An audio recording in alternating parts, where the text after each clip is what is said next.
आपको होना है, मैं होने वाला नहीं हूँ। मैं परेशान करता हूँ, होता नहीं हूँ कभी।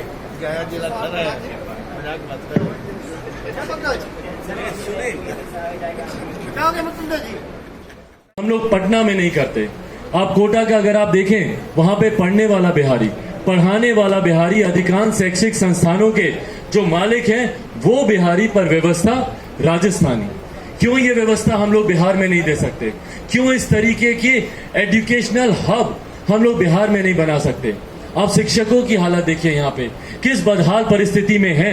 और हाल फिलहाल के दिनों में हम लोगों ने जिस तरीके से देखा, शिक्षकों का आक्रोश सड़क पर आया हुआ था। भाई शिक्षकों को हम लोगों ने भगवान से बढ़कर दर्जा दिया। गुरु